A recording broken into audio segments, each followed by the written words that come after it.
Estamos iniciando o webinário Imunização e Covid-19, vacinas em estudos, resultados preliminares e aplicabilidade no SUS.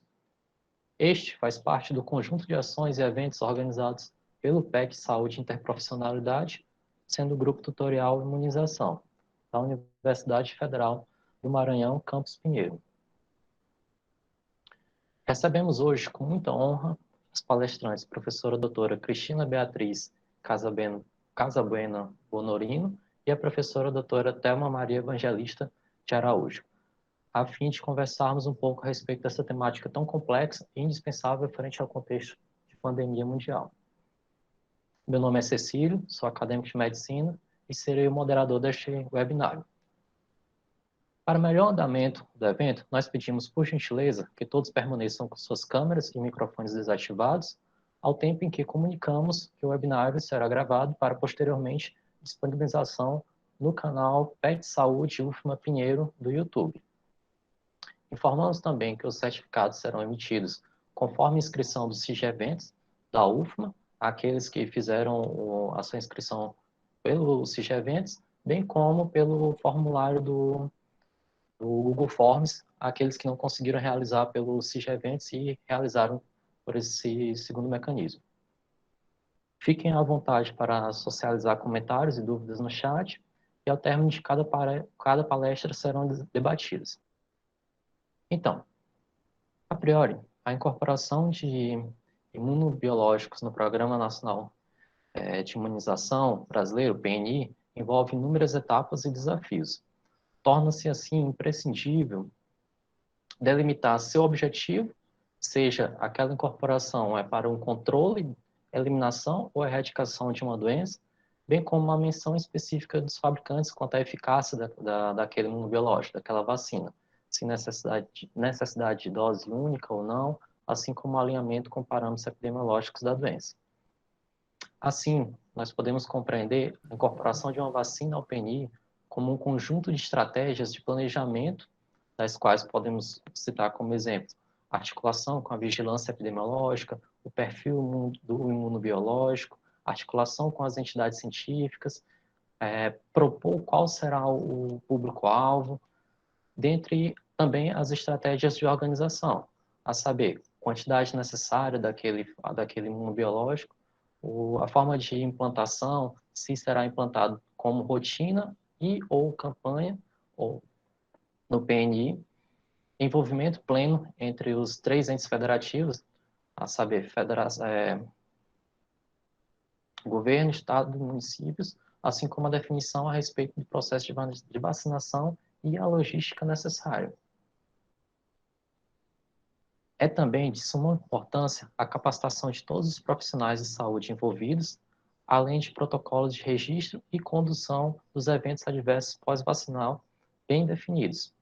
Compreender também os inúmeros desafios e limitações de cada região do nosso país, muitos desses já vivenciados pelo PNI no tocante às outras vacinas já estabelecidas. Então, é nesse contexto que passo a palavra à professora doutora Thelma Evangelista. A professora Thelma Evangelista é enfermeira, possui mestrado e doutorado em enfermagem em saúde pública, é professora associada da UF, Universidade Federal do Piauí, e do RENASF, Rede Nordeste de Formação em Saúde da Família, e também é consultora de números periódicos na área de saúde pública e enfermagem. Professora, passo a palavra para a senhora. Boa noite. Boa noite, Cecílio. Antes de eu colocar minha apresentação, eu quero dizer a todos, deixa eu mostrar logo aqui minha cara, né? Eu quero dizer a todos que é um grande prazer estar participando desse debate aqui hoje, principalmente a convite de um ex-aluno querido, né, que aí deixa de ser convite e passa a ser uma intimação, né? A gente não pode deixar de atender um convite assim. Depois, porque nós vamos tratar de vacina, e eu sou uma defensora fervorosa das vacinas, não poderia de forma alguma deixar de dar a minha participação. Quando se diz que é para falar de vacinas, que é para divulgar vacinas, eu posso ter o que tiver de ocupação, eu termino aceitando também, né? Cecílio, eu vou colocar a minha apresentação aqui. Vamos lá, uma janela inteira. Vou lá ver se... Nossa Senhora, espero que...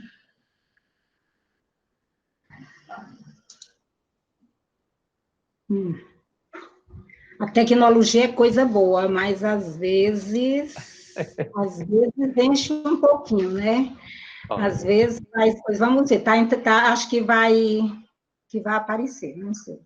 Isso, está inicializando, professora. Uhum. Gente, olha, eu tinha falado com o Cecílio antes que, na verdade, a ordem deveria ser outra. Eu acho que deveria começar pela doutora Cristina, porque ela ia falar das novas vacinas que estão sendo produzidas aí, né, com vista à proteção contra a Covid. Mas o Nietzsche está compartilhando sua tela, não está dando certo aí não, gente? Agora a senhora clica no PowerPoint e coloca Mas para fazer a apresentação, PowerPoint. eu não sei por que ele ainda não foi aí, porque ele já devia estar. Não. Isso. Aí clica para iniciar a apresentação do PowerPoint. Pois é, mas não é. Ele não está aparecendo aí, né? Tá aparecendo a tela toda da senhora.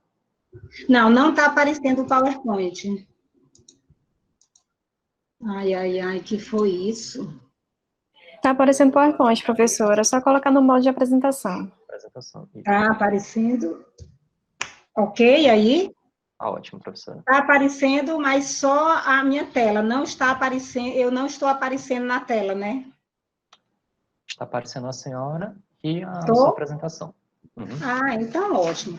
Gente, então como eu gostaria de começar parafraseando aqui o doutor Reinaldo Martins, que é um grande defensor das vacinas também, né, um estudioso, é uma das pessoas que compõe o Comitê Técnico Assessor Nacional de Imunização, e é um dos autores do capítulo do Khalil Fahar, Imunizações, Fundamentos e Práticas, que eu acredito que vocês conhecem aquele livro que é tão utilizado nas universidades, né? Então, o doutor Reinaldo, ele diz sempre que a vacina, que a história das vacinas é uma das histórias mais belas e bem-sucedidas dentro do capítulo da história da medicina, né?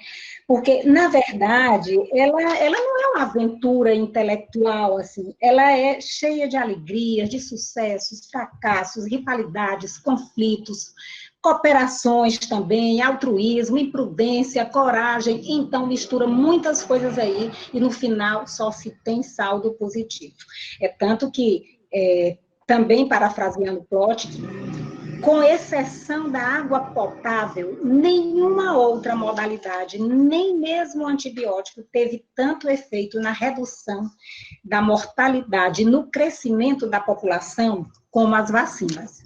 E isso aí, eu acredito totalmente no que ele falou, porque a experiência tem mostrado como as vacinas agiram, né, e continuam agindo, né, desde que foram introduzidas na saúde das pessoas. Então, a Organização Mundial de Saúde diz que a vacinação ela evita de 2 a 3 milhões de mortes por ano. E ela evitaria 1,5 milhão a mais se realmente as coberturas fossem melhores, né, no mundo como um todo. E aí eu faço aqui alguns questionamentos. A qualidade, vocês têm algumas dúvidas, vocês, componentes aqui deste grupo, que estão participando desse webinar, vocês têm alguma dúvida sobre a qualidade das vacinas, sobre a proteção que elas oferecem, sobre a segurança delas? Eu pergunto agora mais diretamente, o cartão de vacina de vocês está atualizado? E você sabe que as coberturas vacinais, lamentavelmente, estão em queda no mundo e no nosso país? Então, vamos refletir um pouquinho sobre isso, né?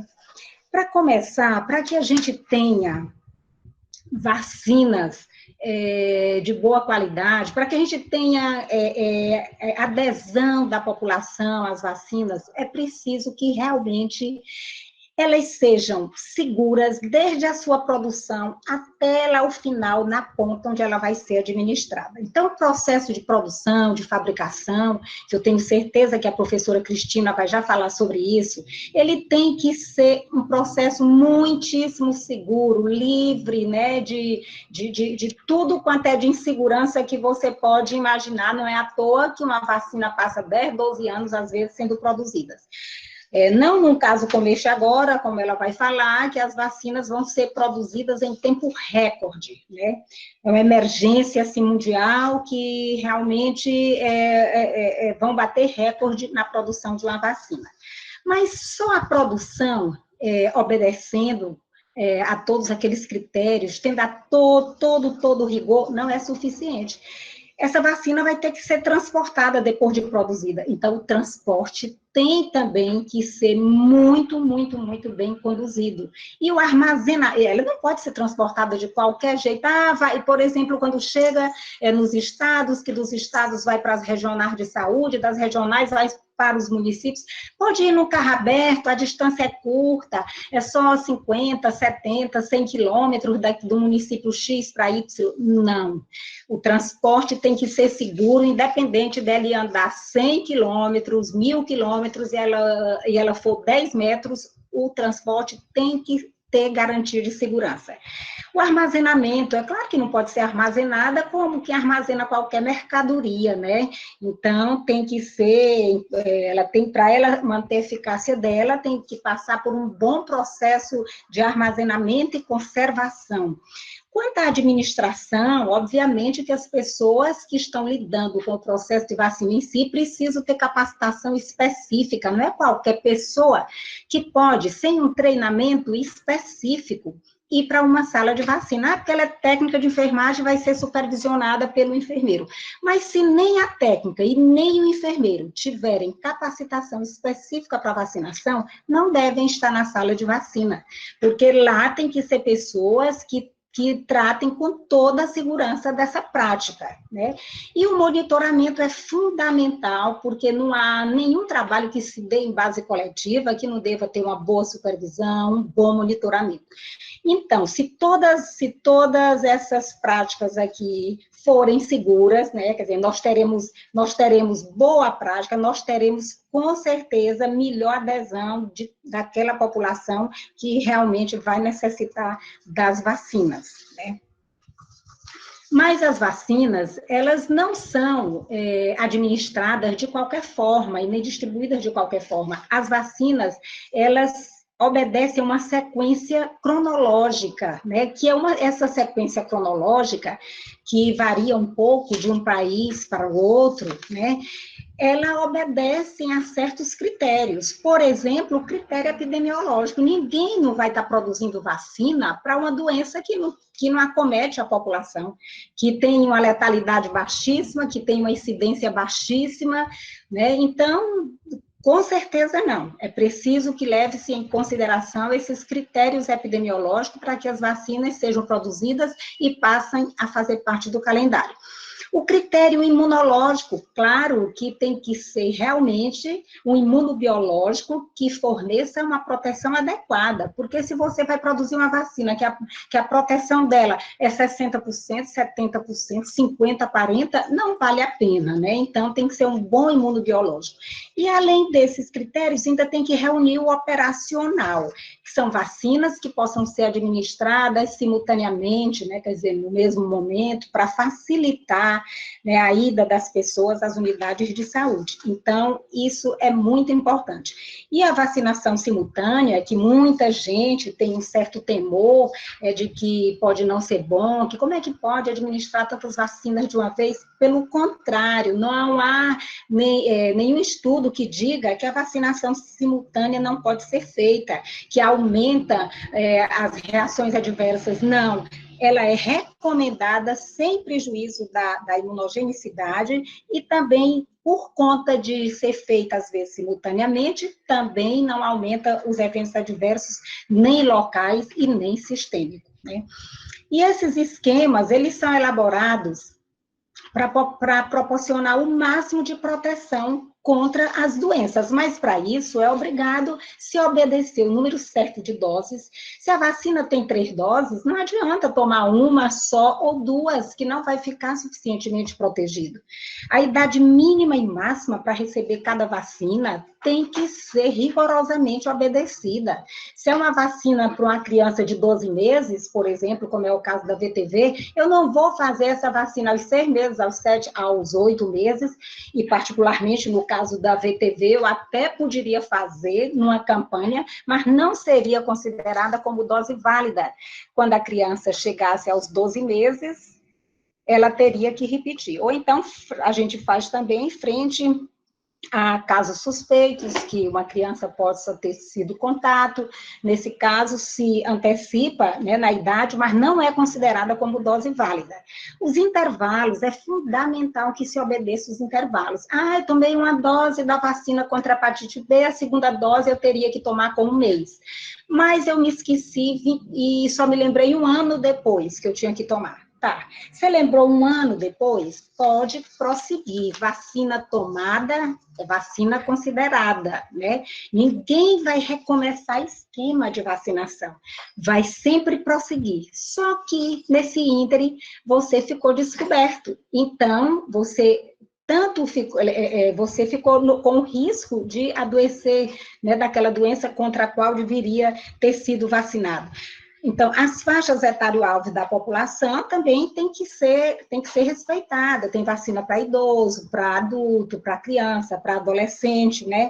Então, a gente tem que saber que os esquemas vacinais, a gente tem que considerar tudo isso, além das questões logísticas, né? E eu gostaria de falar um pouquinho aqui, muito rapidamente, sobre o PNI, lembrando que o PNI, ele é um programa que ele é referência mundial. O Brasil, ele foi pioneiro na incorporação de diversas vacinas, assim, no calendário de um sistema público de saúde, e ainda continua sendo um dos poucos que oferece de maneira universal um rol tão extenso e tão abrangente de imunobiológicos. Porém, essa marca registrada do PNI, que são as altas coberturas vacinais, ela está perdendo, porque as coberturas vêm caindo nos últimos anos. Vejam o quão abrangente é o nosso Programa Nacional de Imunização. Ele, para quem não sabe, ele foi criado, na verdade, em 1973, mas somente a partir de 74 que ele foi regulamentado, né? Então, ele conta hoje com 43 produtos, entre vacinas, soros e imunoglobulinas, que são disponibilizados, como eu falei, numa extensa rede, né? E essa rede, ela é composta por 36 mil salas de vacina, incluindo os centros de referência de imunobiológicos especiais, que hoje temos 42 no país. Então, são aplicadas anualmente uma média de 300 milhões de doses de vacinas, né, pelo PNI, né, na nossa rede pública de saúde. E esse calendário nacional de vacinação do PNI inclui 13 vacinas para crianças, 6 para adolescentes, 4 para adultos, 3 para idosos, 3 para gestantes.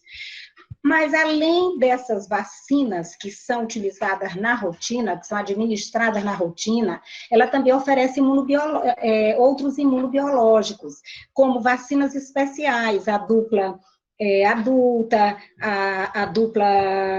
a tríplice, a celular, pneumocócica, pneumo 23, né?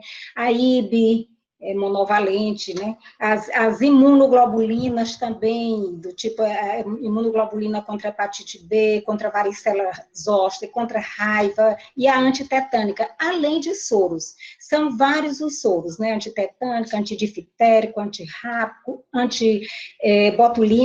botulínico e ainda muitos soros antivenenos. Então, o PNI realmente é considerado referência no mundo por conta disso. Hoje mesmo, eu falando com profissionais, eu sou professora de um programa de doutorado aqui, que tem alunos em outras partes do mundo, né? Mais aqui na América Latina.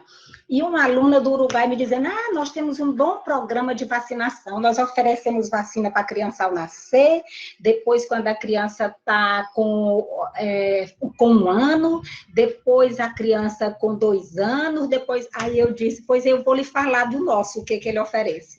Porque vocês consideram de vocês bom, porque ele oferece um rol tão pequeno, eu não disse isso para ela assim, né? Mas porque ele oferece essas vacinas que vocês realmente levam na rotina como obrigatória, que é um dos problemas nossos, é que nem sempre são consideradas obrigatórias. E alguém pode até pensar, mas por que você vai falar de vacina obrigatória quando devia vacinar por meio de estratégias de educação em saúde?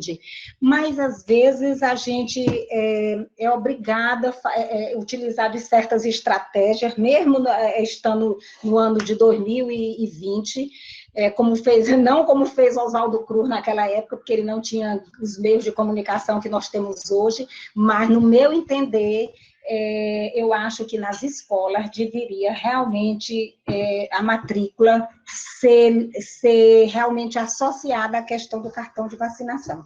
Na hora que fosse vacinar, olhar o cartão de vacina das crianças, etc. Por mais que essa postura seja assim, meio ditatorial, mas eu acredito que as nossas coberturas vacinais não estariam caindo tanto como estão. E um programa como o nosso, que é um programa tão reconhecido, como eu venho falando ali desde o começo, ele precisa ter sua autossuficiência em termos de produção de vacina. E nós estamos relativamente bem nisso aqui no país, né? Por exemplo, a DPT, hepatite B, a dupla e a tetravalente, nós já temos essa tecnologia dominada, porém ainda temos alguns problemas regulatórios, né? Com relação à IB, a Haemophilus influenzae, né, do tipo B, e a influenza, nós já temos a transferência completa de tecnologia. Essa produção nacional já está sendo rotinizada mesmo.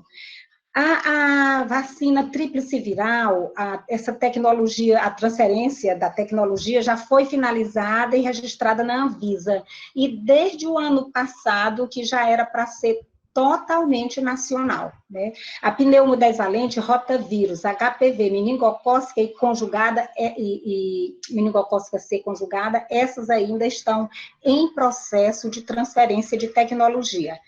A pentavalente é totalmente importada. E com relação à febre amarela, nós temos a produção dela há muitos anos, uma produção contínua, há 83 anos. E com relação à eficácia das vacinas, porque ainda tem gente que tem dúvidas sobre se as vacinas protegem ou não protegem. É óbvio que isso aqui não é matemática, né? Dizer, é exatamente 90%, é exatamente 100%, 95%, não é bem assim, porque para as vacinas conferirem a proteção, é claro que é preciso ver condições, tanto inerentes à própria vacina, como é que ela está, se está bem conservada, se foi administrada na dose certa, na idade certa, no intervalo certo, todos aqueles C, né, aqueles Cs. Além disso, também tem relação com as condições inerentes ao próprio organismo que está recebendo a vacina. Então, por exemplo, a vacina, vamos dizer, uma hepatite B. Com certeza, uma pessoa de 90 anos, de 80 anos, não responde da mesma forma a vacina contra a hepatite B como uma pessoa de 30, como uma pessoa de 40. Mas, no geral, porque aqui não dá para a gente, que isso varia, como eu falei, não é uma questão tão matematicamente fechada assim, mas elas fornecem em torno desta proteção que nós estamos aqui apresentando para vocês. O BCG é uma das vacinas que que oferece menos proteção, e assim mesmo é só contra as formas graves, né, como a gente sabe, a meningite tuberculose, a tuberculose miliar. A DPT tem uma proteção boa de 90%, a VOP é em torno de 95%, que a maioria dos autores dizem. Eu peguei aqui alguma coisa do Khalil Farrar e deixei 90%, mas se diz 95%.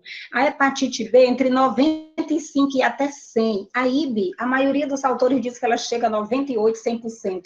A antimeningocócica conjugada, 95%. Né? A pneumocócica, 95%. Eu estou falando de vacina conjugada, que é a que nós utilizamos no PNI, porque se essas duas vacinas aqui, essas três, IB, ou se a meningocócica, se a pneumocócica, que são vacinas de polissacarídeos, se elas não fossem conjugadas, a proteção seria lá embaixo, mas elas são conjugadas. Então, a pentavalente é em torno de 90%, a vacina de rotavírus, 95%, a febre amarela chega a 100%, a VTV, 95%, varicela também, 95%, e a influenza, em torno de uns 90%. Né? Então, vejam que elas oferecem altíssima proteção. Né? Então, não há porquê a gente deixar de tomar uma vacina por conta de certas falácias, de certas informações deturpadas, errôneas, que hoje circulam por aí, dizendo que as vacinas têm baixa proteção. Aliás, não dá nem para a gente, principalmente nós profissionais de saúde, para a gente acreditar nesse tipo de disseminação de informação. Porque se a gente olhar um pouquinho para trás, não precisa ir muito atrás, se a gente voltar para a década de 80, nós já vemos a diferença que foi da década de 80 para o ano 2000, 2010, agora nós já estamos começando a entrar novamente no risco de reintrodução de certos agentes infecciosos que já estavam afastados por conta dessas quedas de cobertura, mas vejam que no início da década de 80, gente, ainda tínhamos muitos casos de difteria, tínhamos poliomielite, muito sarampo, muita rubéola, muita varicela, muitas crianças morriam de tétano neonatal, tétano acidental, a casuística era muitíssimo maior. Então, todas essas doenças evitáveis por imunizantes, né, elas tinham uma incidência muito alta, a gente era muitas crianças não, pessoas em geral, eu falo crianças porque realmente a maior parte das vacinas eram destinadas às crianças, né, mas essas vacinas, essas doenças, elas eram totalmente descontroladas. A partir do momento que as coberturas vacinais passaram a ser incrementadas, a incidência das doenças começou a cair, elas entraram sob controle, passaram a ser controladas. Quantos hoje de vocês nunca viram um caso de sarampo, apesar dele ter sido reintroduzido recentemente? Mas muitos dos jovens não viram um só caso de sarampo, não viram uma poliomielite, como eu vi ainda, né, que me formei ainda na década de 80, ainda cheguei a ver poliomielite, vi muitos casos de difteria, eu era estagiária de um hospital de doenças infecto-contagiosas, que é aqui do Piauí Hospital, que hoje a gente chama de doenças tropicais, e que era lotado de doenças com difteria. Então, gente, as provas são incontestes, não tem por que dizer que as vacinas não protegem.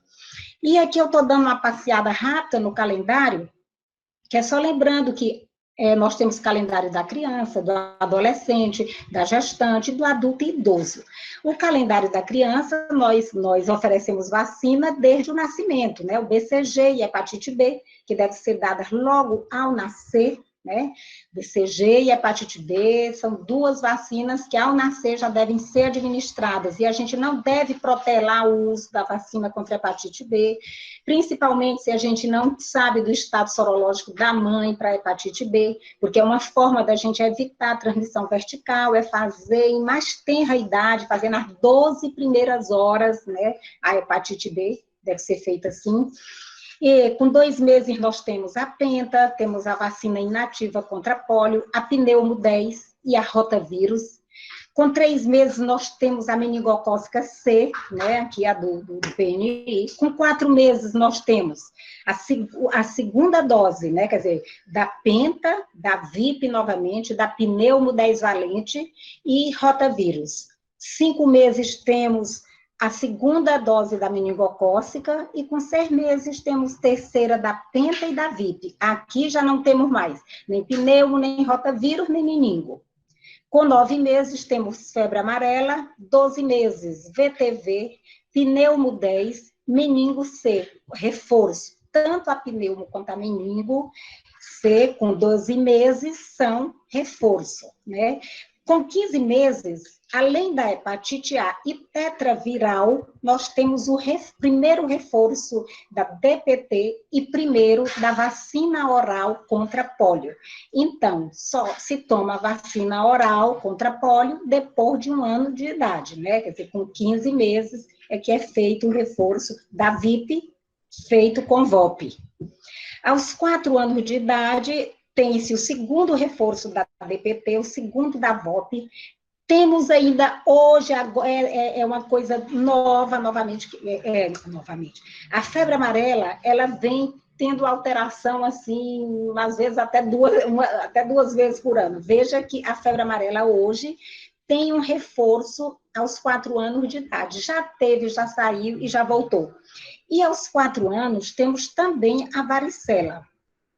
Com 5 anos, essa coisa aqui que eu coloquei da pneumo 23, é a primeira dose a depender da situação vacinal anterior da criança com a pneumo 10 valente. Se ela já teve as doses da pneumo 10 valente, não vai ser necessário. Agora, as crianças indígenas, elas tomam, toda criança indígena toma a pneumo 23 com 5 anos de idade, né?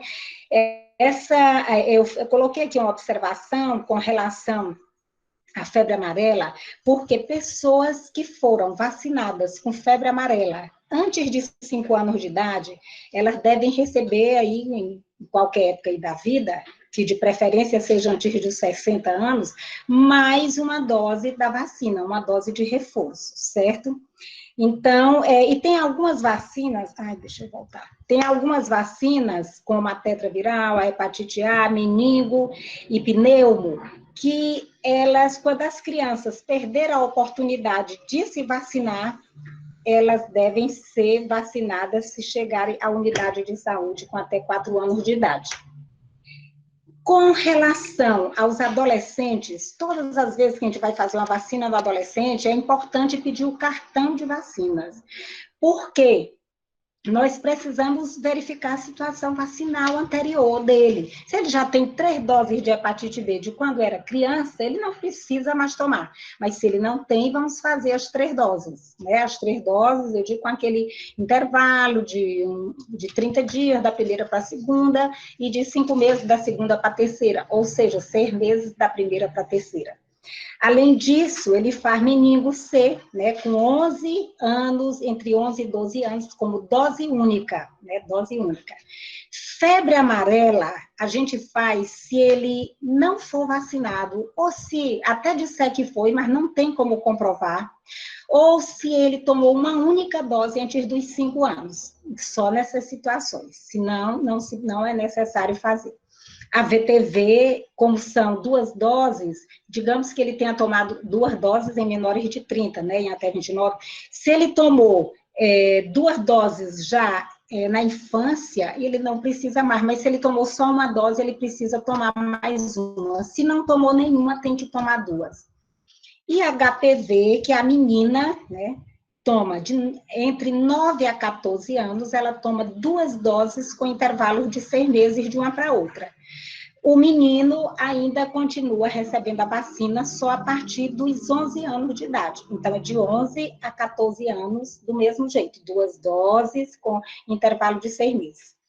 A questão da dupla adulta, nós também vamos olhar o esquema dele anterior. Se ele já tomou essa dose, a última dose, tem menos de 10 anos, nós não vamos fazer. Se já tem mais de 10 anos e não está grávida, ou não teve nenhum ferimento com grande risco tetanogênico, nós não vamos fazer com menos de 5 anos, não, com menos de 10 anos. Grávida, se já fizesse 5 anos que tivesse tomado a última dose, ela iria fazer. Mas nós vamos falar da vacina da gestante logo mais adiante. Então, essa vacina contra HPV, ela está disponível, além de adolescentes, né, receberem essa vacina, nessas faixas etárias que eu falei, também ela vai estar disponível tanto para mulheres quanto para homens, a partir de 9 anos de idade até 26 anos, desde que estejam vivendo com HIV, ou então tenham alguma outra condição, como ter feito transplante de órgãos sólidos, né, de medula óssea, né, paciente que tem algum problema imunológico, etc. Tá. Com relação ao calendário do adulto, do idoso e da gestante, procedemos do mesmo jeito que procedemos com o adolescente. Temos que verificar a situação vacinal anterior. Então, se é uma pessoa que já tem todas as doses da hepatite B, nós não fazemos. Se já tem a febre amarela, ok, nós também não fazemos. Eu coloquei essa história de febre amarela, dose única, até 59 anos.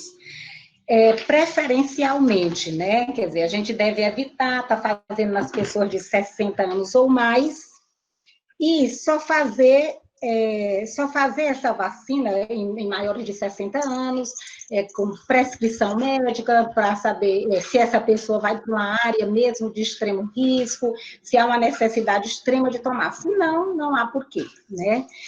A VTB... Oi? Opa, desculpa, professora Thelma. Por gentileza, tem como a senhora só clicar nessa barra horizontal que está na parte inferior da tela, em ocultar? Só ocultar. Ocultar. Eu não estou vendo ocultar, mas vou tentar. É porque tá... Ah, tá aqui. Isso, pronto, perfeito. Que aí a gente consegue ver as observações. Não era só para mim, né? Para vocês também. Isso, tá ótimo, professora. Desculpa incomodar. Não, imagina. Pode interromper tantas vezes queiram. Então, como eu estava falando, a VTV, nós fazemos 2 doses em pessoas de até 29 anos de idade. Mas se essas pessoas já tiveram tomado 2 doses quando era criança ou quando era adolescente, não há necessidade, a menos que esteja acontecendo uma campanha de vacinação indiscriminada, porque não é uma campanha discriminada e todos fazem, né? Mas se não é indiscriminada, é uma campanha seletiva e etc., não há por que fazer, né? As pessoas até 49 anos tomam, mas tomam uma única dose, também verificando a situação vacinal prévia, né? DT reforço a cada 10 anos, se a pessoa já tiver tomado as outras 3 doses. Então, com o idoso se procede do mesmo jeito e, além dessas vacinas que eu falei aí, tem a pneumo 23, mas não é todo idoso que vai tomar a pneumo 23, tem indicações especiais para isso, né? Não é qualquer idoso que vai chegar e vai achar, é preciso que ele tenha várias indicações, 14 a 15 indicações, né, que quem observar aquele manual do Centro de Referência de Imunobiológico Especial vai ver que estão bem claras as indicações, então não é para qualquer idoso, é porque ele já tem 90 anos, tem 80, o PNI não faz só pela idade, assim, né? Essa foto que vocês estão vendo aqui do lado, essa pessoa que está sendo vacinada, é uma senhora de nada menos do que 107 anos de idade. Veio numa boa, numa campanha de vacinação, eu estava lá cheia de alunos nessa unidade de saúde quando ela chegou, e ela entrou numa fila enorme lá atrás. Aí uma pessoa chegou e disse, professora Thelma, olha essa senhora, tem 107 anos, veio estar sozinha, mora aqui perto, e está ali na fila, de meu Jesus, o que a senhora faz na fila, minha lindinha? Venha cá, eu mesmo quero lhe vacinar, e eu vacinei. Sou eu aqui vacinando ela, né? Então, era uma campanha de influenza, que a dose é anual, como todos nós já sabemos, né? Aquela história da vacina para a febre amarela, que eu já falei antes, eu estou repetindo aqui, que pessoas a partir de 60 anos não devem ficar tomando vacina para a febre amarela, nem que ele não tenha nenhuma dose, né? A não ser que realmente ele vá para uma área de extremo risco, porque se não for para uma área de risco, não tem porquê, já que nós não somos área endêmica aqui. Eu estou no Piauí, não, para vocês aí no Maranhão, o Maranhão é considerado, né, endêmica. Mas é preciso ter uma indicação mesmo expressa, é importante observar as condições clínicas dessa pessoa, né, e para poder fazer a vacina. E com relação, assim, e ainda... sim, levando em consideração, é claro, os riscos de eventos adversos que podem ocorrer com mais frequência em pessoas dessa idade. Tá. Com relação à vacina da gestante, nós vamos seguir aquela mesma lógica de observar a vacinação prévia dela, olhar o cartão dela. Só que muita gente chega, tanto na fase de adolescente, quanto na fase adulta, quanto na idosa e gestante, sem cartão de vacina. Já perdeu o seu cartão. Nesse caso, gente, a gente lamenta muito, porque a gente não devia estar revacinando as pessoas tantas vezes. A gente precisa orientar melhor para que as pessoas guardem seus cartões. Graças a Deus, hoje o PNI já tem uma forma diferente, especial, né, de notificar as vacinas. Hoje, se as pessoas perderem seus cartões, vão ter mais facilidade de encontrar o seu histórico vacinal em qualquer parte do país, né, com a vacina nominal e tudo. Agora já estamos de novo mudando de sistema, porque ele vai migrar, já está migrando para o SUS, mas vai ser fácil identificar as vacinas que foram administradas numa pessoa, se ela tomou em São Luís do Maranhão, aí em Pinheiros, onde quer que seja, aqui em Teresina, ela está lá no Rio Grande do Sul, ela vai poder acessar o histórico vacinal dela, né? Então, isso aí vai facilitar demais para que as pessoas não fiquem recebendo vacinas indevidamente, né? Porque não há necessidade de tantas vacinas se a pessoa já está com seu esquema completo. Mas a gestante que não é vacinada contra a hepatite B, ela se vacina com 3 doses, assim como aquela gestante que não tem DT, que é difícil, né, isso acontecer, mas pode acontecer, ela também toma 3 doses, e a DTPA, ela toma uma dose a cada gestação. A vacina dupla bacteriana acelular, né, que é a DTPA, ela toma uma dose a cada gestação. Influenza, uma dose, se tiver na época da campanha, né? Então, é isso. Se ela tiver, digamos, com relação a DT, se ela já tiver 3 doses, mas essas 3 doses fizerem mais de 5 anos, então, ela vai fazer o reforço agora com a DTPA, depois da 20ª semana de gestação, é o tempo de fazer a DTPA, a partir, né, não é depois, da 20ª semana de gestação. Era da 26ª, depois passou para a 20ª. E aqui, gente, eu trago algumas falsas contraindicações da vacina. Eu falo isso porque o meu foco aqui, eu vou querer falar das baixas coberturas vacinais. E eu quero só que a gente vá pensando, vá refletindo aqui, que nós não temos motivos para baixas coberturas vacinais, porque temos vacina à vontade, né? Temos salas de vacina em todas as unidades federadas desse país. É certo que o horário de funcionamento não é muito assim, favorável às pessoas que trabalham e etc., mas nós temos muitas facilidades aqui para nos vacinar com aquele rol extenso de vacina que eu já falei. E, com relação às contraindicações, nós sabemos que a maioria delas são falsas. Por exemplo, aqui tem algumas falsas contraindicações, doença aguda leve, com febre baixa, né? A pessoa está com leve resfriado e tudo, não vai tomar vacina, né? Não pode tomar porque está doente. Estou tomando antibiótico, não vou tomar vacina, porque teve uma reação local a uma dose prévia, tomou uma vacina X e aí teve um abscesso subcutâneo quente. O profissional contraindica a próxima dose, pelo amor de Deus. Isso aí não é para contraindicar. Até porque essas reações, a maioria, uma reação local do tipo desta que eu estou falando, dos abscessos, a maioria dos abscessos mesmo é por conta de erros ali na hora da vacinação, de alguma coisa contaminada, como também pode ser a mãe depois passando a mão contaminada no local, que esteja contaminada no local.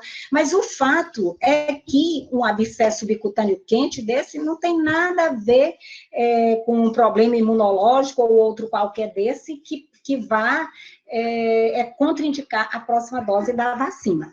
História pregressa da doença contra a qual vai se vacinar. É motivo para contraindicar? Eu acho que eu tive rubéola, agora deu, não tenho muita certeza, eu não estou com cartão.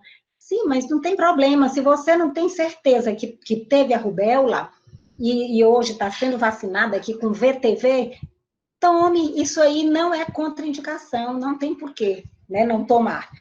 Desnutrição não é motivo de contraindicar, assim como doença neurológica estável, e nem tratamento com corticoides em doses que não sejam imunossupressoras, né? Agora, nós temos... sim, temos alguns casos de contraindicação, sim, das vacinas, como é o caso de uma alergia de natureza anafilática a qualquer componente delas, ou então se uma pessoa teve uma encefalopatia após ter recebido uma vacina contra a febre amarela, ou VTV, ou DPT, ou púrpura trombocitopênica, tudo isso que eu estou falando aqui é raro, gente, não é coisa que anda acontecendo. Os eventos, eles são, normalmente são eventos leves, benignos, transitórios, né? Então, a púrpura trombocitopênica após uma vacina contra a hepatite B ou VTV, ou a pessoa teve uma febre amarela vacinal, né, que é uma doença viscerotrópica aguda, né, do tipo febre amarela mesmo, ou se teve uma invaginação intestinal por conta de rotavírus, esses casos aí se contraindica a próxima dose da vacina. E quando adiar? Adiar, nós temos vários casos para adiar. Por exemplo, alergias, exceto de natureza anafilática, algum componente, porque se a pessoa teve uma alergia de natureza anafilática numa dose anterior, ele não toma mais aquela vacina. Gravidez, a depender da vacina, né? Por exemplo, as vacinas vivas a gente não faz em gestante, né? Você não faz VTV em gestante, você não faz febre amarela em gestante, você e assim por diante. BCG em gestante, não vai fazer as vacinas vivas. Processo febril agudo, você adia também. É uma puérpera que veio se vacinar para febre amarela, a gente orienta a adiar, se ela deixar para se vacinar quando já tiver com pelo menos 6 meses de aleitamento, né? Agora, se ela vai para uma área de extremo risco, para uma área endêmica e onde esteja circulando realmente caso de vacina de febre amarela, nesse caso aí, há uma orientação para suspender o aleitamento por no mínimo 10 dias. Já chegou-se a um ponto, gente, da gente dizer que era para suspender por 15 dias, mas a instrução normativa de 2020 já diz 10 dias, certo? A recomendação anterior era ainda maior o número de dias. Prematuridade ou baixo peso, isso vale apenas para o BCG. O BCG, a gente espera a criança completar 2 quilos, né? Um outro motivo de adiamento é que, após receber vacinas vivas, se deve esperar 1 mês para fazer doação de sangue. Agora, se forem vacinas inativas, aí não, é em torno de 48 horas. E há uma recomendação de muitos autores com relação à antirrábica, que se você tiver recebido vacina antirrábica, né, após uma exposição aí, que é em torno de 1 ano para você poder fazer uma doação de sangue. Que outros motivos a gente tem para adiar a vacina? Até a recuperação de algumas doenças graves. Se você estava fazendo uso de corticoide em doses elevadas, né, quer dizer, em doses imunossupressoras, a gente espera em torno de 1 mês, né, pelo menos 1 mês para fazer a vacina. Né? Eu estou falando principalmente de vacinas vivas, certo, gente? Vacinas vivas. 3 meses ou mais até após suspensão de outros medicamentos imunossupressores, como quimioterápicos e até radioterapia também. Após transplante de medula óssea, as vacinas vivas devem ser adiadas por um período de 2 anos. Essas aqui são orientações do PNI. E quando não forem feitas simultaneamente, as vacinas vivas, normalmente você deve fazer o seguinte, ou faz simultâneo, ou então você dá um intervalo de 15 dias entre uma e outra. Agora, com relação à febre amarela, a vacina contra a febre amarela especificamente, e VTV, se você não faz simultânea em crianças menores de 2 anos e ainda dá um intervalo de 30 dias, certo? 30 dias entre uma e outra, ao invés de 15 dias. E eu estou colocando essa figura aqui, essa balança para vocês, porque é interessante como é um fenômeno que realmente acontece. À medida que as vacinas, que as doenças começam a ser controladas, as pessoas começam a valorizar mais os eventos adversos. Ninguém vê mais pólio, aí acredita demais que não vai voltar a ser reintroduzida, a circular, e aí não liga tanto de levar o filho para vacinar contra pólio. Não vejo mais sarampo, então não tem necessidade, para que tanta vacina contra sarampo? E assim por diante. Então, gente, não vamos valorizar os eventos adversos e vamos valorizar as vacinas, certo?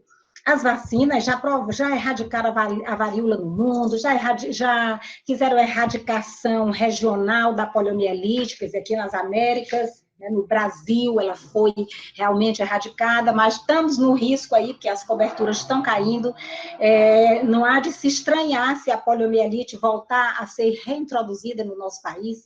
O sarampo foi eliminado e vejam que agora foi reintroduzido por conta da queda nas coberturas vacinais exclusivamente, foi isso aí.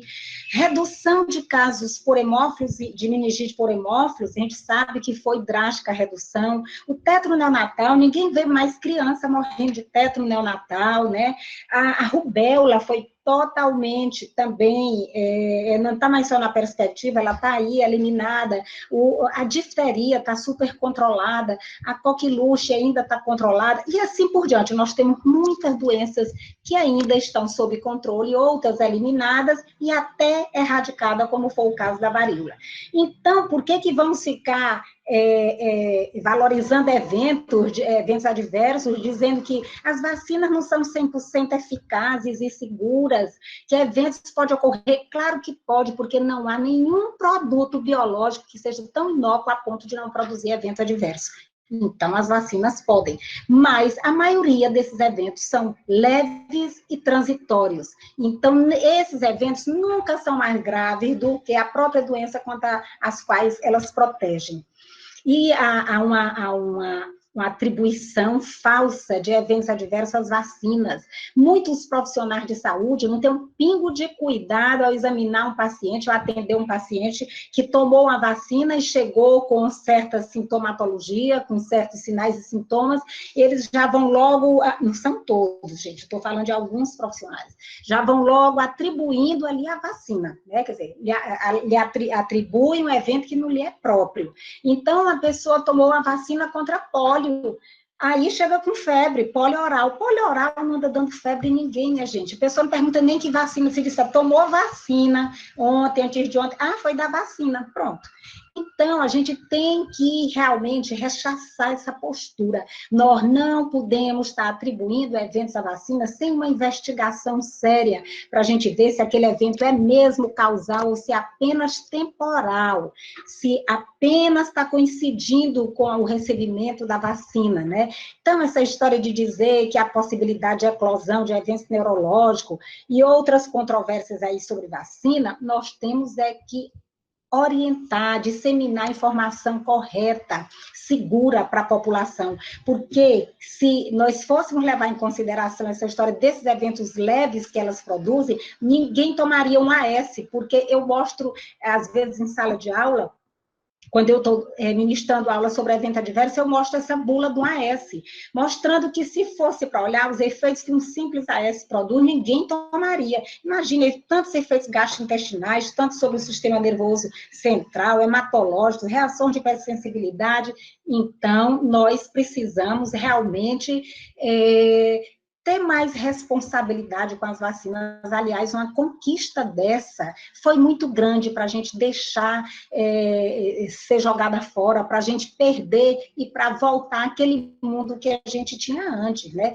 Então, a queda nas coberturas vacinais. Vamos falar só mais rapidinho, já sei que não temos mais tanto tempo, mas será que a Covid se agrega como elemento temporal desse fenômeno? Acho que sim também, né? No mundo, diversos países estão com epidemias de doenças imunopreveníveis. E isso por uma série de motivos. nessas quedas nas coberturas. Por exemplo, é ambíguo até a gente falar isso, pelo sucesso do PNI. Mas por que isso? Porque muitos pais hoje, com 30, 40 anos, eles estão tão acomodados com relação a alguns deles, gente, isso aí não vale para todos. Muitos, na verdade, estão acomodados com a história da vacinação, achando que não vai ter mais, que não vai, que não está com perigo de contrair pólio, de contrair sarampo, de contrair isso ou aquilo, porque eles não tiveram essa experiência na infância, porque os pais deles levaram ele para vacinar, o levaram para vacinar. E o sucesso do PNI foi muito grande nesse povo que hoje tem 30, 40, até 50 anos, 20 anos, foi muito bem vacinado pelo PNI. 50 eu já não diria, não. Mas os de 40, 30 e 20 foram muito bem vacinados, né? A baixa divulgação dos benefícios associados à imunização, que nós temos um pouco dessa culpa, nós profissionais da área de saúde, vamos divulgar mais os benefícios da vacina, né? As oportunidades perdidas de vacinação, uma mãe vem com uma criança para a unidade, trazendo 2, 3 ali junto com ela, porque não teve com quem deixar, não teve alguém para cuidar em casa. E você, vendo mesmo aquelas outras crianças, você não pergunta, essas crianças estão vacinadas, você anda com o cartão dela, deixa eu ver o cartão. Então, vamos evitar oportunidades perdidas, falsas contraindicações pelos próprios profissionais, como eu já falei ali. Frequente descontinuidade de ofertas de imunobiológico é uma coisa que tem sido frequente mais ou menos de 2012, 2013 para cá, que antes a gente não tinha tanta descontinuidade de oferta de imunobiológico. Receio de eventos adversos por parte da população, dificuldades enfrentadas no atendimento da sala de vacina. De repente, a pessoa da sala de vacina é uma pessoa que não acolhe, né? Então, as pessoas realmente não gostam, não querem ir lá naquela sala, se submeter a isso. Os horários também, que são difíceis para certas pessoas que trabalham. As dificuldades de acesso, tem muita gente que mora distante das salas de vacina, não tem como se deslocar, falta recurso para isso, a acessibilidade não é boa, né? Então, outras condições ajudam a favorecer, como baixa escolaridade, baixa renda, mas eu até interroguei, porque depende. Aqui, por exemplo, aqui em Teresina, as áreas de pessoas de baixa renda e baixa escolaridade, talvez tenha melhor vacinação do que as de alta escolaridade, porque existe uma ação concentrada da estratégia saúde da família. Então, que está ali acompanhando, monitorando e orienta e cobra a vacinação dessas crianças, né? Às vezes é elevado o número de filhos, a mãe não tem com quem deixar, né, aos cuidados de ninguém, e termina não levando para vacinar. E o impacto da Covid, gente, o impacto da Covid-19 na vacinação. Isso até começou porque logo no início da epidemia, o Ministério, ele mandou uma nota, né, um anexo lá, no dia 23 de março, orientando a adiar a vacina de rotina do Sistema Único de Saúde durante aquela primeira fase da campanha de vacinação contra a influenza, que era exatamente para evitar que pessoas com Covid, né, estivessem circulando naqueles ambientes ali e levasse para as pessoas que estavam se vacinando, tanto contra a influenza, quanto a vacinação de rotina.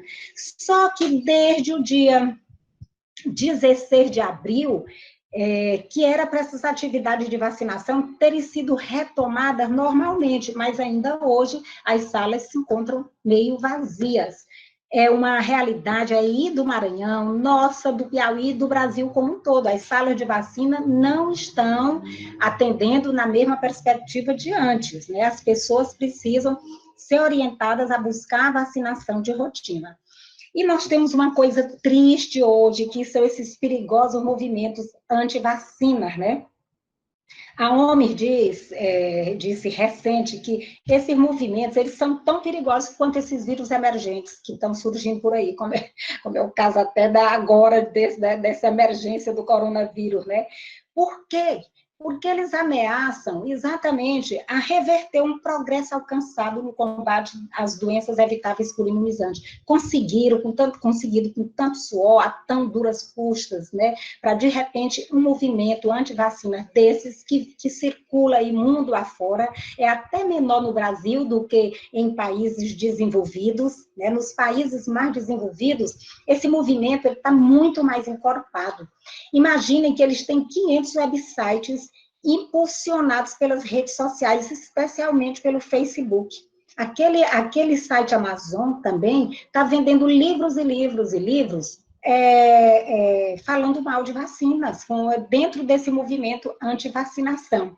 Então, apesar de serem muito antigos, esses movimentos, né, eles vêm se proliferando, e as informações que eles prestam são imprecisas, são enganosas.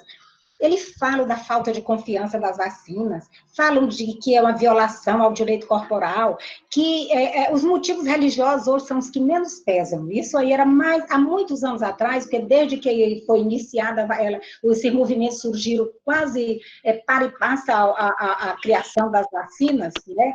Então, está no meu tempo, não é?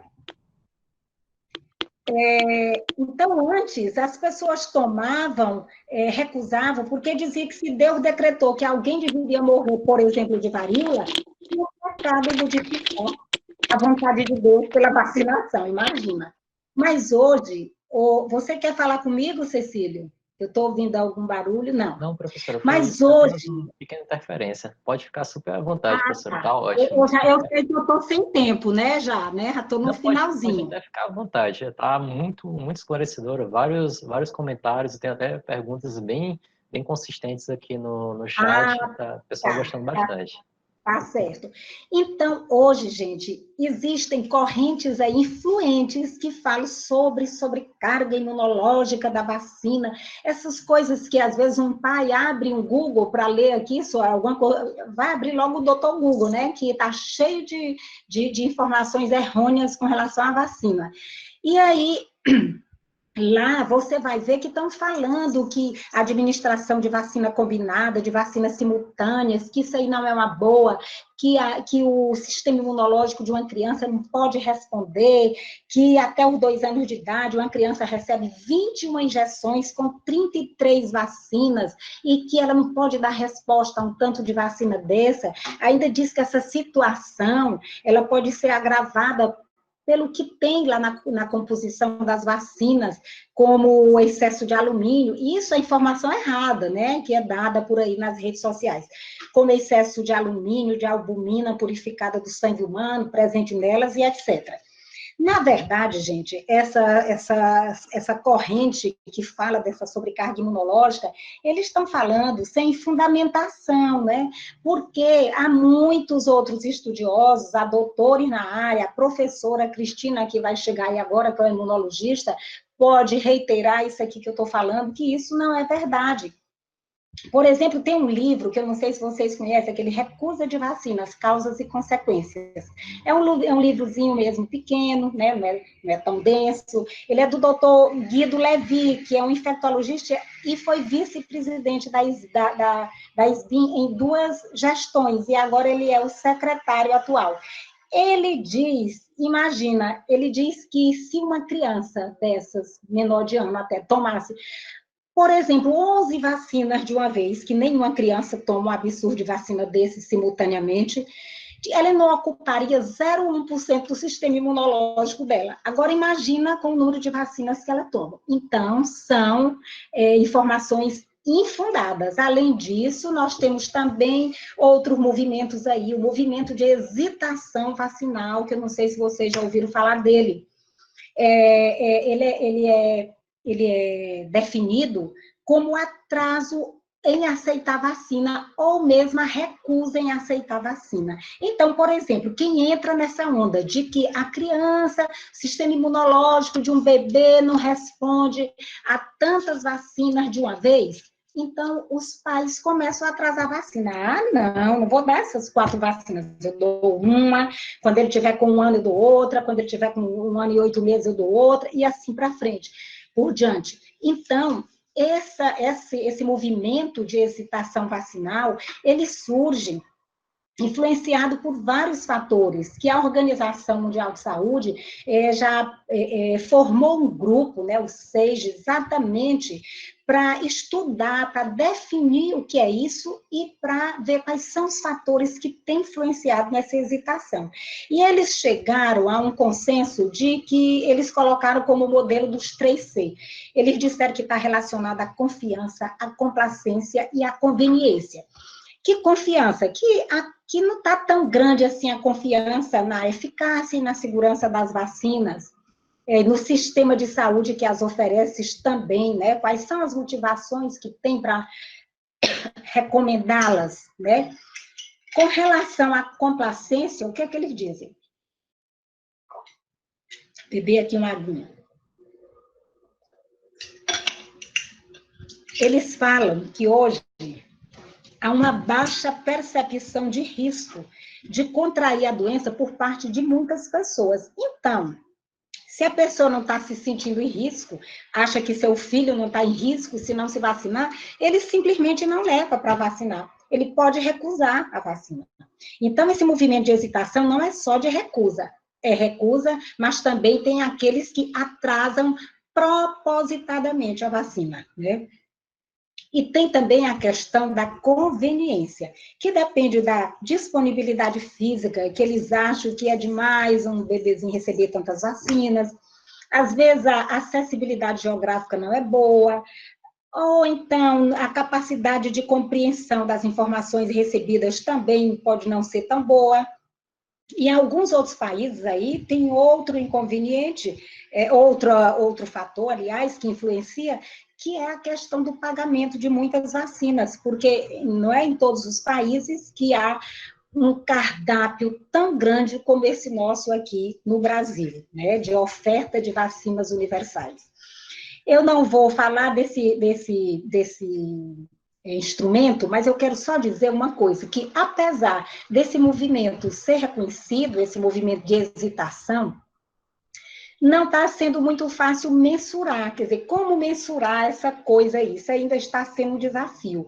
Mas esse grupo com que a OMS constituiu para estudar esse movimento, ele desenvolveu 3 instrumentos para medir a partir de questões fechadas, questões também do tipo Likert e questões abertas. E aqui eu deixo, nessa página, só para vocês verem, aqui já que está sendo gravado, esse instrumento que utiliza questões do tipo Likert, né? Aquela discorda fortemente, concorda, e aí eles têm aqui as questões para ver o que as pessoas respondem com relação à vacinação, para ver que hesitação, qual é que fator eles estão levando em consideração para não aceitar a vacina ou atrasar a vacina. Essa escala aqui, ela não é nacional, ela já foi traduzida, mas ainda não foi validada.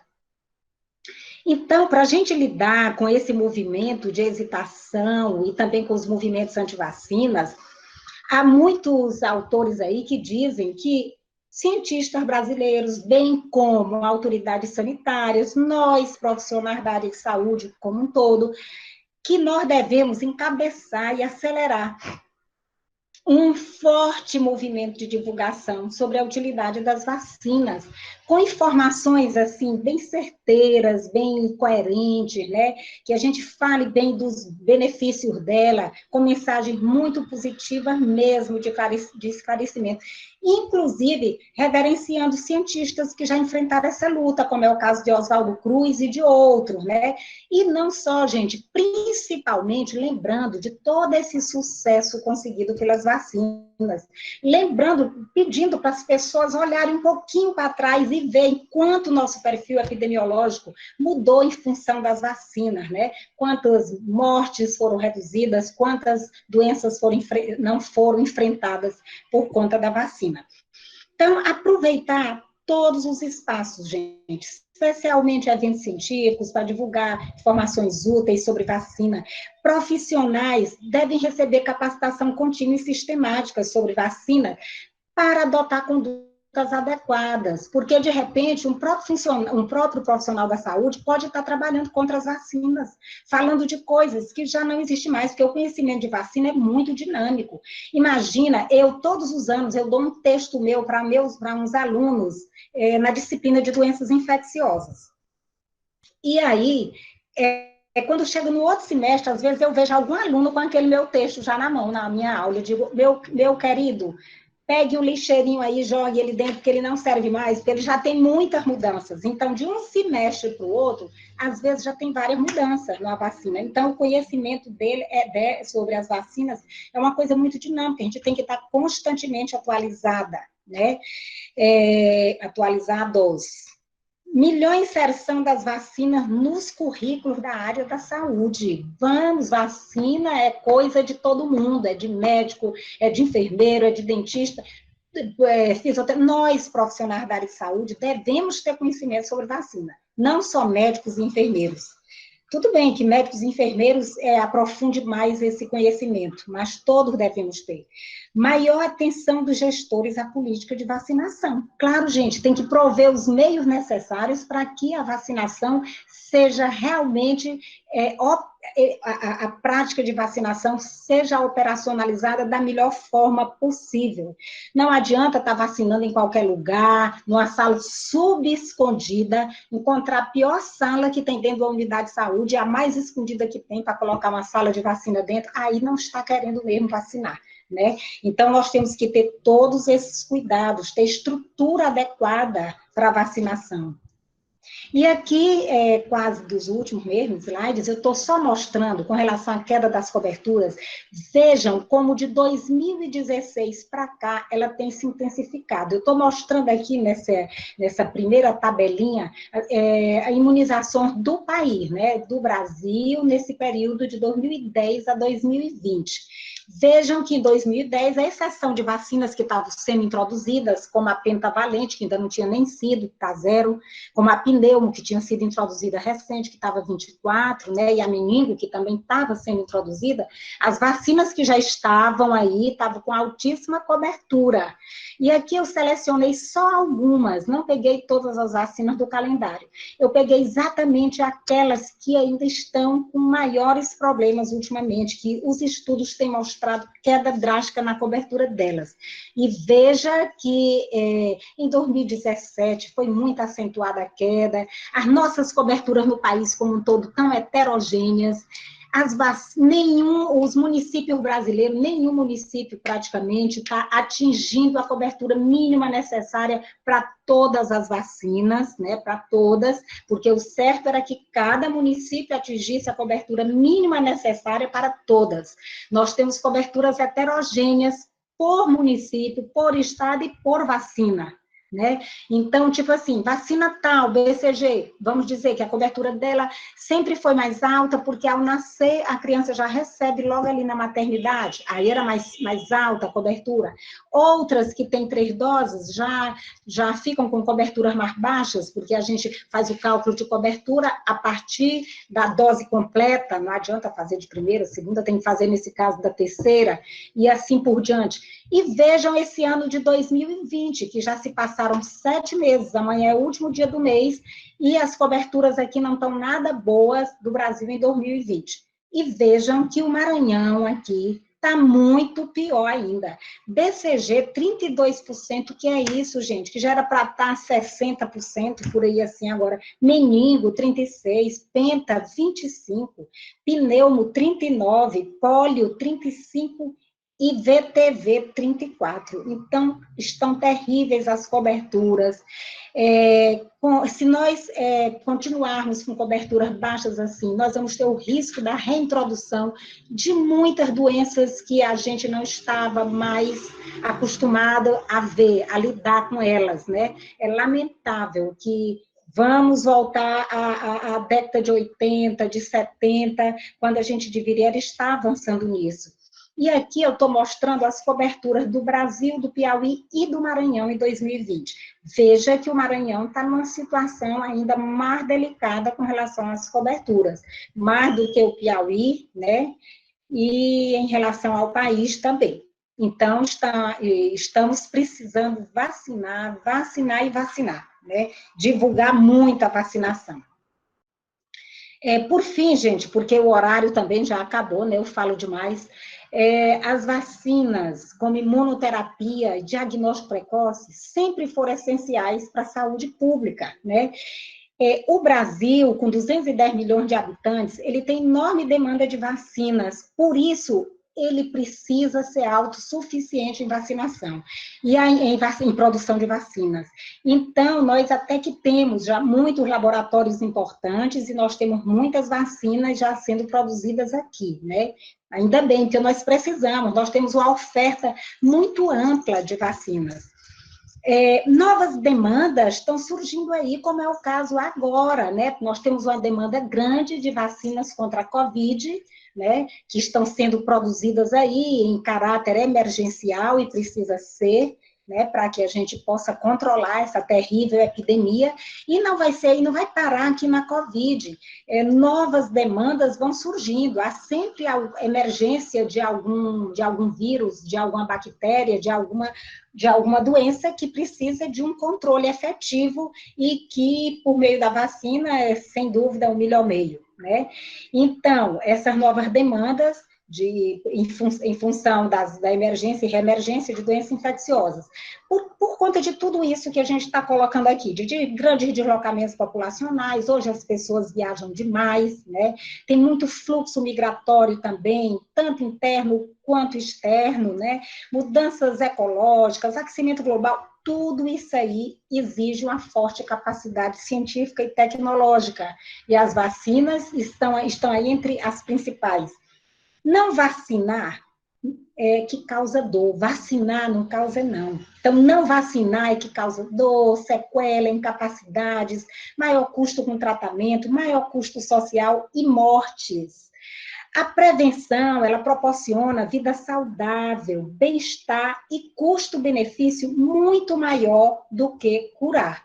Então, nós não devemos vacilar, não, nós devemos mesmo vacinar bastante, né? Porque nossas vacinas são seguras, são efetivas e realmente dão muita resposta, elas são muito protetoras, né? Muito obrigada, gente. Era isso. No decorrer da sua apresentação, vários colegas, participantes, colocaram dúvidas aqui. Eu vou perguntando aos poucos. Cristiane falou: professora, por gentileza, a senhora poderia explicar qual a diferença de uma vacina ser conjugada ou não? Certo. Porque como é o nome? Quem perguntou? Quem perguntou, Cecílio? Cristiane, é porque nós temos vacinas que são simultâneas, temos vacinas simultâneas, que significa dizer que são apenas feitas no mesmo momento, né? Temos vacinas que são combinadas e temos vacinas que são conjugadas. As combinadas, eu vou falar de cada uma. Simultânea, eu já disse, que é tipo assim, fazer no mesmo dia,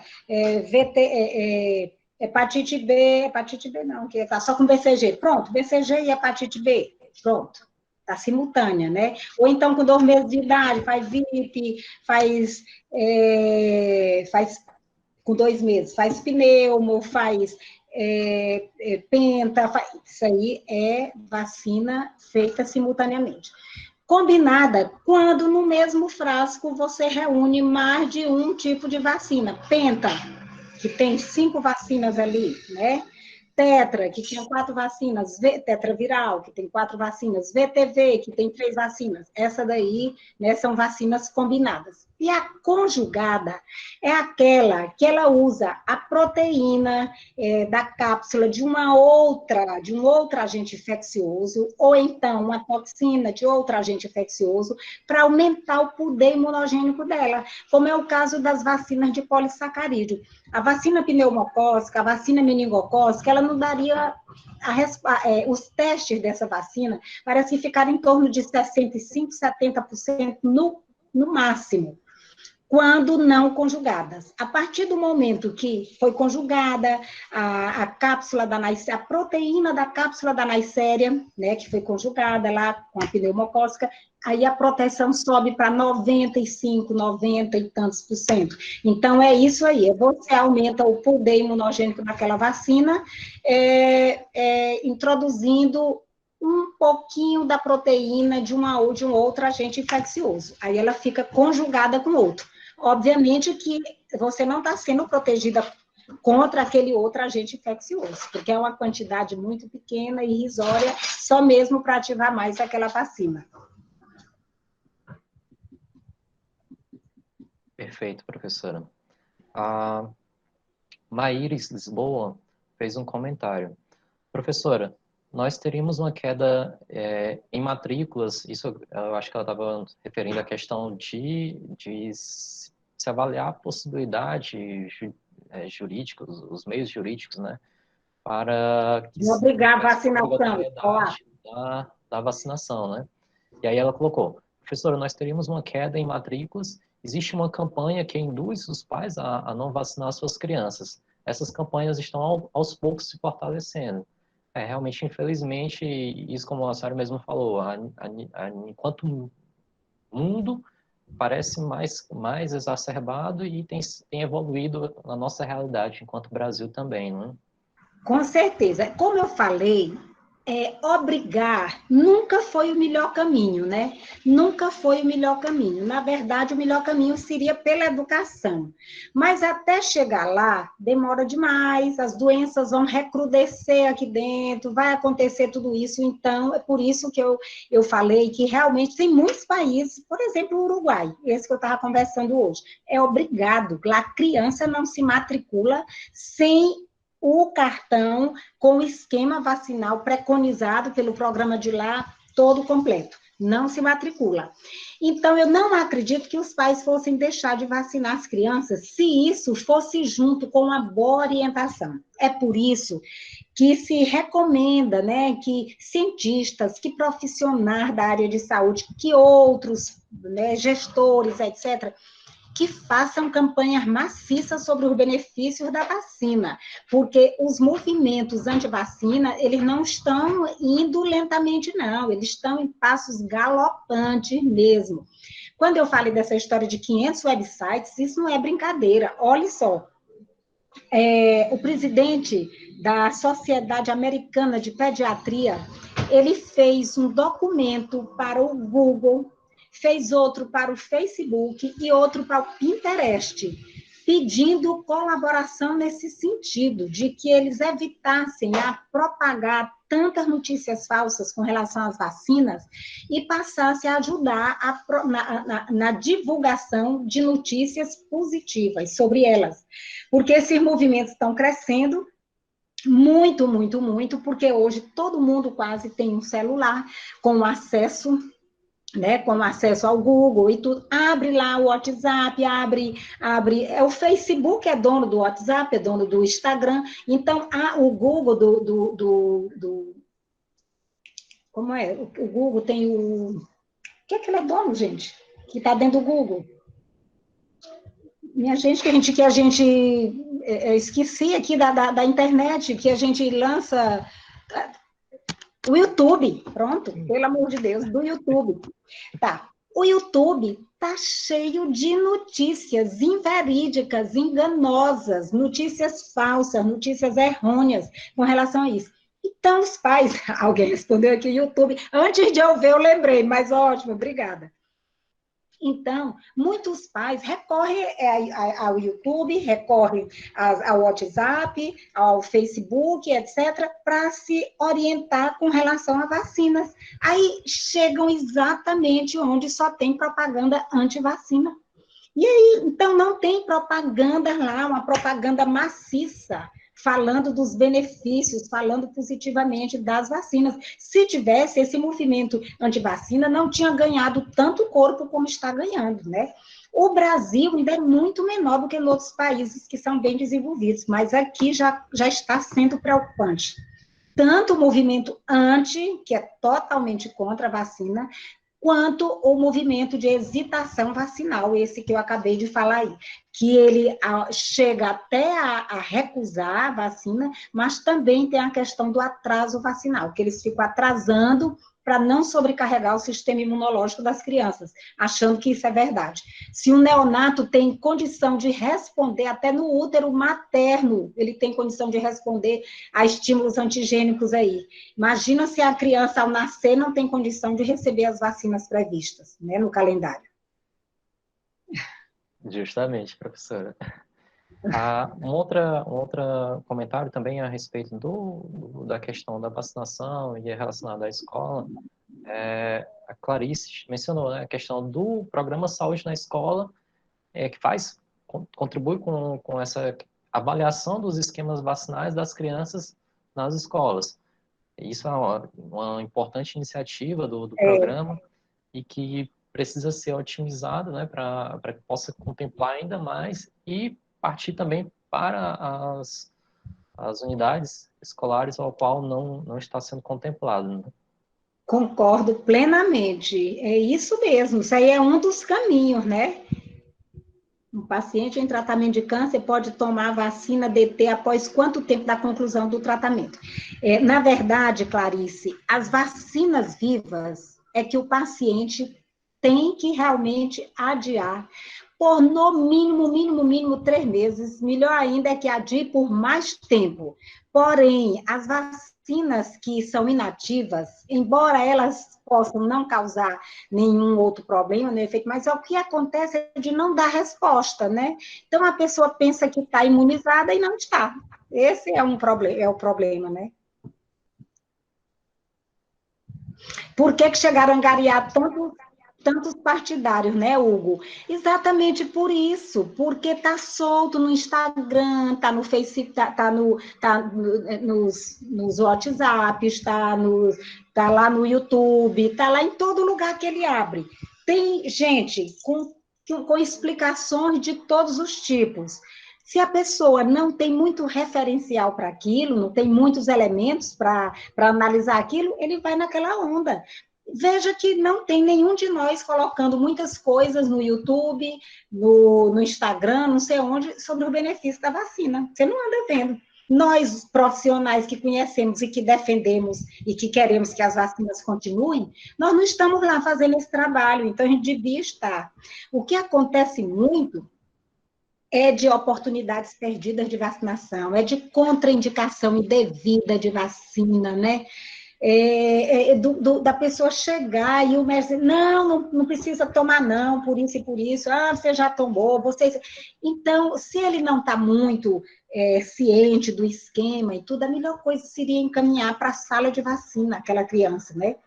Que às vezes o profissional, o médico que está ali atendendo na unidade de saúde, se ele é de uma unidade básica, ele devia estar com um esquema bem afiado, né? Se ele é de uma unidade básica de vacina, ou de saúde.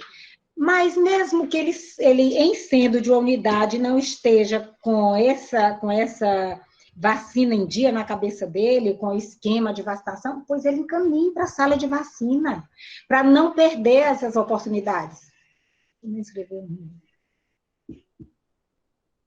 A questão é outra, né? Tem algumas perguntas que se assemelham no seu conteúdo em si. Justamente na perspectiva de, enquanto profissionais da saúde, como a gente poderia, que meios, que instrumentos a gente poderia estar fazendo uso para otimizar essa sensibilização por parte dos usuários, da sociedade, do devido preenchimento do esquema vacinal de suas crianças, seus familiares ou do seu próprio esquema vacinal. Por exemplo, como eu comecei a falar, um dos pontos é a gente ocupar as redes sociais, porque hoje todo mundo tem acesso a alguma rede, né? É a gente ocupar as redes sociais, ocupar mesmo com informação. Outra, lá nas unidades de saúde, gente, a gente não pode perder a oportunidade. Eu vou dizer a vocês, todas as vezes que eu estou com alunos em unidade de saúde, e eu estou sempre vendo, eu vejo aqui uma gestante, ou eu vejo uma criança, eu não sei o que, eu pergunto, a vacina está em dia? Aí a mãe, Tá, me dê o cartão aí para eu ver, por favor. Deixa eu ver o cartão de vacina. Não está. É incrível, mas isso me acontece demais. Então, se nós, profissionais, adotássemos essa, de todas as vezes que vai lá no consultório médico, o médico, cadê o cartão de vacina? Quero ver o cartão. A criança vem se consultar. Vem por um outro problema. Vou ir lá para a sala de curativo com um corte no pé.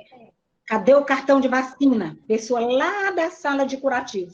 Por favor, me dê o cartão de vacina dele. Se a pessoa da sala de curativo não sabe olhar, é normal que ela não saiba olhar o cartão. Pronto, olha, por favor, vá com esse cartãozinho dele ali, ó, na sala de vacina, fica ali, vá lá, mostre para a moça da sala, para a enfermeira ou para a técnica de enfermagem, para quem estiver lá na sala. Mostre para ver se ele está atualizado, que você já aproveita. Então, são coisas dessa natureza que a gente não anda vendo na unidade. O dentista atende lá uma gestante, uma criança, um adulto, uma pessoa com um adolescente. Você está com seu cartão de vacina? Ó, vá ali na sala. Não, não estou. Olha, pois todas as vezes que a gente vem para uma unidade de saúde, a gente deve trazer o cartão de vacina. É como quem vai dirigir carro, não tem que andar com a carteira de habilitação. Então, faça isso. Quem vai na unidade de saúde deve levar o cartão de vacina. Mas a gente não fica dando essas orientações direto para as pessoas. Eu falo que fico rouca quando eu estou na unidade de saúde, orientando pessoas, mas a gente não vê. Eu vejo gente dentro da sala de vacina vacinando calado. Tá, vacina um, vacina outro, vacina um, calado. Eu digo, gente, não se vacina calada. A gente tem que vacinar dizendo dos possíveis eventos que pode acontecer. Claro que não vamos ficar falando, pode acontecer um choque anafilático, pode acontecer uma púrpura trombocitopênica. Nós não vamos dizer isso, é óbvio. Mas nós vamos dizer daqueles principais eventos. Olha, se tiver febre, se for bem baixinha de início, dê logo um banho nela. Se a febre começar a aumentar, ela já tomou algum remédio para febre prescrito pelo médico, pois então dê esse medicamento que ela já tem costume de tomar, ou então dê banho na criança, faça isso. Ficou vermelho no local, é demasiado, não sei o quê, reação local. Use compressa gelada, se isso acontecer. Então, a gente tem que estar na sala informando as pessoas, e a gente não informa, perde essa oportunidade. Justamente, professor. É isso aí, olha, aqui a Andressa disse que sempre pede a carteira quando alguém está se consultando com ela, que a maioria das mães deixa em casa, é verdade, a maioria deixa em casa, mas nós temos que dizer, isso é um documento com carteira de identidade, gente, a gente tem que ter todo o cuidado, sempre que for para a unidade, tem que levar para a unidade de saúde. Eu aqui, eu tenho o hábito, quando começo os estágios, eu sempre faço aquele calendáriozão grande, assim, numa folha só, que diz a idade, os intervalos, para que serve, etc e tal, e eu mesma distribuo em todos os consultórios médicos, de unidade básica de saúde, né? Eu sempre distribuo, todo início de estágio eu coloco nos consultórios, porque às vezes a pessoa não está lá com a vacina em dia, não está em dia que eu digo na cabeça, né? Não está se lembrando do esquema. Olha rapidinho, vem aqui o esquema em cima da mesa, pronto. Já fala para o paciente, se ele não tiver com o esquema atualizado, né? Sim, sim. Professora, um outro questionamento. Pessoas alérgicas ao ovo, por exemplo, estão naquela lista de restrições a algumas vacinas? Sim. Se sim, tem alguma opção para imunizar essa pessoa ou ela deve depender da imunização de rebanho? Gente, olha só, essa história de alergia ao ovo, eu tenho certeza, quem for médico aqui, quem já é enfermeiro, os estudantes, alguns até já podem... Quem de vocês conhece alguém aqui que já comeu ovo e teve um choque anafilático, caiu aqui com um choque anafilático? Isso é raro, isso não é muito. Não é muito, porque o que o PNI diz hoje? Alergia severa do tipo choque anafilático. Essa daí é que deve ser evitada, certo? A vacina contra a febre amarela e a VTV, que são cultivadas em ovos embrionados, essas aí, quem tem alergia severa, mas é do tipo choque anafilático, não devem receber. Se bem que, naquela época, daquela febre amarela, daquela epidemia que estava surgindo de febre amarela silvestre lá no sudeste do país e em algumas outras áreas do país, o PNI estava recomendando que até essas pessoas fossem para a sala de vacina, não saíssem da sala logo após a vacinação, e tinham que se vacinar em unidade hospitalar, porque se precisasse de um atendimento assim de urgência, que já teria lá dentro do hospital, né? Alguém que... É como soro, né? Soro não se pode fazer onde não tenha profissional que saiba entubar, profissional que saiba tirar de um choque anafilático, né? Então, não fazer em qualquer unidade. Soro não se faz, né? Em qualquer unidade. Faz vacina, soro não. Então, gente, tem vacina VTV, vacina tríplice viral, que é de célula diploide humanas. Essas vacinas aí não tem nenhum problema, porque não são cultivadas no ovo embrionado, né? Elas são em células diploide humanas, células de feto, né? Células fetais. Então, essas aí não tem problema. Só que a gente quase não tem delas, quase não recebe delas. A gente recebe mais da outra mesmo, que é cultivada em ovo embrionado. E aí, nesse caso, é só isso. É dizer, olha, aqui teve uma campanha, eu fui em Timon, tinha uma auxiliar de enfermagem perguntando assim, comeu ovo hoje, aí a pessoa, comi, pô, não pode vacinar, não. Olha, minha gente, olha a falta de informação de uma pessoa auxiliar de enfermagem que estava vacinando, achando que se comeu ovo não pode tomar vacina. Não tem nada a ver, né, uma coisa com a outra. A gente está vendo que é uma questão de reação do tipo 1, né? Reação alérgica do tipo 1.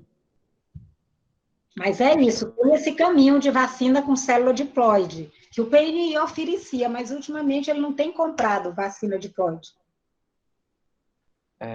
Teve um outro questionamento que faz referência, creio eu, que a perspectiva enquanto capacitação dos profissionais que estão nas salas de vacinas, e aí já faz um nexo com o relato que a senhora mencionou agora, no que diz respeito a, ter a informação precisa, saber passar essa informação e a quesitos inerentes da vacina em específico. Por exemplo, a colega mencionou a questão da vacina da BCG e os riscos de lesão caso não administrada corretamente. E aí você você causaria uma lesão ao indivíduo, ao usuário, além de perder a oportunidade de fato, efetivar a vacina e a imunização dessa criança, desse usuário, né? Uhum.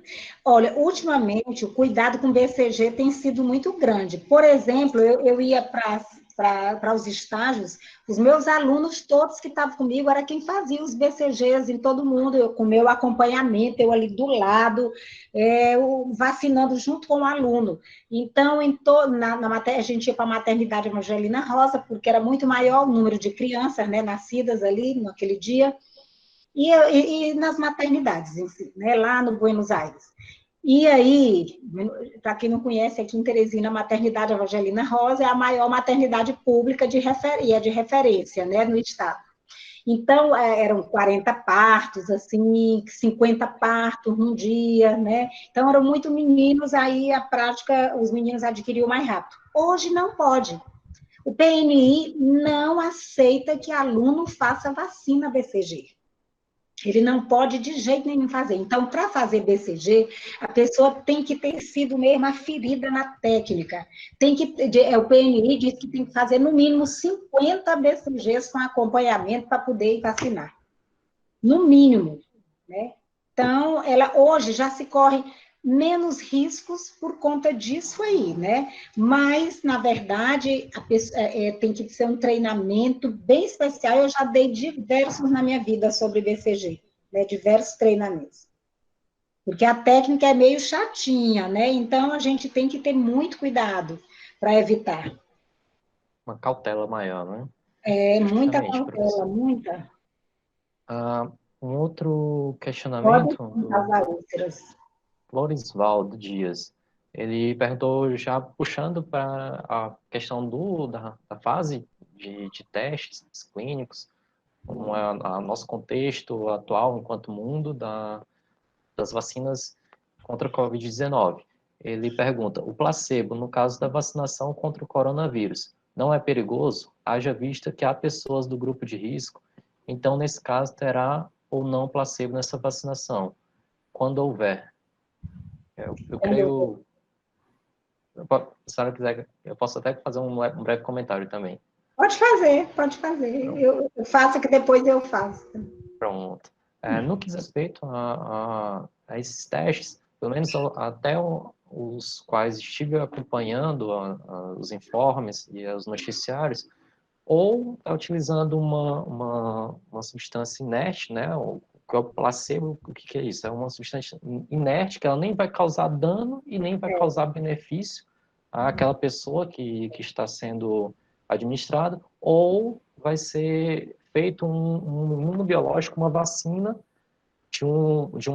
contra um outro agravo, como forma de fazer o estudo duplo cego em si, né? Que é o caso da fase de testes. Nem os profissionais que estão à frente, os pesquisadores, os profissionais que estão administrando, e nem tampouco os participantes, os voluntários, sabem se estão recebendo a vacina, aquela que está em teste, ou se é o placebo, ou alguma outra vacina já conhecida no meio científico e de uso escalado que não traz danos, para fazer esse comparativo, né, professor? É sim. E hoje esbarra muito em questões éticas essa questão aí do placebo na vacina, né?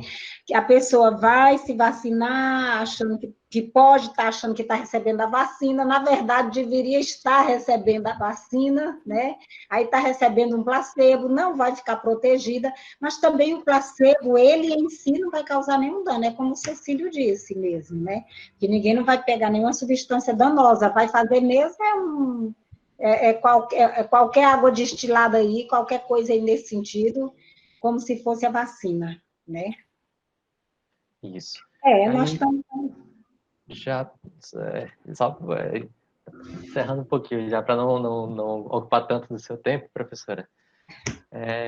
Gente, só quando, como falaram aqui, cicatriz de BCG, realmente Isso. a Clarice está chamando a atenção aqui a uma coisa, que quando a vacina ela não for administrada realmente intradérmica, às vezes a pessoa aprofunda, termina ficando quase subcutânea, realmente ficam úlceras enormes, ou então aparecem nódulos, né, nódulos axilares, essas coisas que às vezes são super mal conduzidas. Porque tem profissional que vê uma linfadenopatia, né, axilar não supurada, já entra com isoniazida, que não era para entrar, porque essa linfadenopatia não supurada, ela quase sempre evolui espontaneamente, né? Então, esse é um ponto. Mas tem também uma outra coisa, que eu não sei se vocês já viram a atualização com relação a isso, é que o BCG, vocês se lembram que a gente fazia, e aí, se não formasse cicatriz vacinal, dentro de 6 meses a gente revacinava, não era? Hoje não há mais essa indicação. Então, não se revacina quem não fez cicatriz vacinal, certo? Porque não há nenhuma evidência de que é porque realmente a pessoa não respondeu de jeito nenhum, porque não formou cicatriz, certo? Então, o PNI hoje recomenda não fazer. Minha dúvida é sobre... Olha, nem tinha visto e já estou... Minha dúvida é sobre reforço na BCG. Existem riscos em fazer 2 doses em curto período de tempo? Pois uma foi realmente um reforço, e a outra tomou porque era contato próximo de pessoas com hanseníase. Gente, olha, essa história de contato de hanseníase, a gente tem que ver o seguinte, se a pessoa já tem uma dose, você só faz mais uma. E aí essa uma ainda tem que ser com 6 meses depois daquela que você já tinha. Se a pessoa não tem nenhuma dose, também só faz uma, que antes não era assim, não era? Quer dizer, se ela não tinha nenhuma dose, vocês lembram que fazia duas, fazia uma, com 6 meses fazia outra. Hoje não. Se ela não tem nenhuma dose, ela só faz uma. Nenhuma cicatriz, aliás, ela só faz uma dose. E se ela já tem uma cicatriz e já tiver 6 meses ou mais, também só faz uma dose. E se for um contato de criança menor de ano e que tenha recebido o BCG ao nascer, não toma nada também, certo? Esse aí não toma nada, ok? Perfeito, professora. Professora, agora aproveitando um questionamento meu, uma pergunta minha, o saber de toda a sua trajetória enquanto docente, pesquisadora e também atuando enquanto Sistema Único de Saúde, enquanto posição de gestora aqui no estado do Piauí, eu gostaria de saber da senhora, baseado nessa sua experiência, como seria, o que seriam os principais desafios para que a gente implementasse, agora já considerando eficaz e aprovada pelas instâncias reguladoras, uma vacina contra a Covid-19 no PNI, no Sistema Público de Saúde, nosso SUS. Como é que Mas sem dúvida, o PNI vai incorporar. O PNI, ele está sempre incorporando novas vacinas. Vocês já viram que o quanto aumentou a oferta de vacinas, né? O calendário de vacinas do PNI só tem aumentado, né? Cada dia ele oferta mais vacinas. E, sem dúvida, quando tiver a vacina segura, realmente, com prova de segurança, e que já seja posta em larga escala, porque uma coisa está em fase 3, né? Que está sendo testada com 10 mil pessoas, né? Com algumas mil pessoas, normalmente 10 mil ou menos. Enquanto está aí, a gente ainda não tem certeza, quer dizer, vamos ver os resultados agora dessas 10 mil pessoas, né? Como é que vai ser. Mas depois disso, e que ela é posta mesmo em larga escala, e o PNI viu que é uma vacina segura e que dá boa resposta, mas o PNI vai incorporar tranquilamente essa vacina. Vai ser incorporada as vacinas do PNI. Seria um desafio maior incorporar duas vacinas para o mesmo agravo, no caso para a Covid-19? Seria um desafio maior enquanto... Não, você diz duas vacinas, 2 doses, uma vacina Não. com 2 doses? Isso, pronto, perfeito. Aí já faz referência até a um outro questionamento que eu também queria expor. É a questão de, por exemplo, a gente tem duas frentes aqui no Brasil que estão bem avançadas nessa perspectiva e uma vez sendo testada a eficácia e sendo aprovada, elas tendem a serem incorporadas simultaneamente no PNI.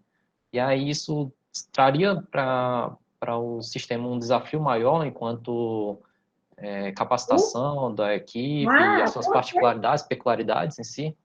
Olha, porque, na verdade, se ela vai ser uma vacina subcutânea ou intramuscular, ela está sendo intramuscular, né? Se ela vai ser uma vacina intramuscular, etc., as pessoas que são de sala de vacina, não estou falando dos profissionais em geral, mas quem já é da sala de vacina já sabe fazer uma vacina intramuscular, e aí não necessitaria juntar todo mundo de sala de vacina para fazer um treinamento só sobre vacina de Covid, porque vai a nota técnica. Uma nota técnica, os enfermeiros que são os responsáveis pela sala têm a obrigação de monitorar o seu pessoal lá dentro de sala de vacina. É uma obrigação do enfermeiro, faz parte disso. Ele está lá na unidade, ele tem que supervisionar a sala de vacina e levar novidades para quem está ali. Então, com certeza, não vai parar assim, todas as salas para as pessoas serem treinadas, porque é uma vacina que o manuseio dela não vai ter não vai ser tão diferente, não vai, né? Então, a forma de administrar ou vai ser intramuscular ou vai ser subcutânea, que as pessoas já fazem. E sempre que tem uma vacina nova, no mínimo uma nota técnica tem, no mínimo a nota técnica vai junto, orientando sobre tudo como tem que fazer. E o enfermeiro tem que supervisionar aquela sala e orientar as pessoas que estão ali.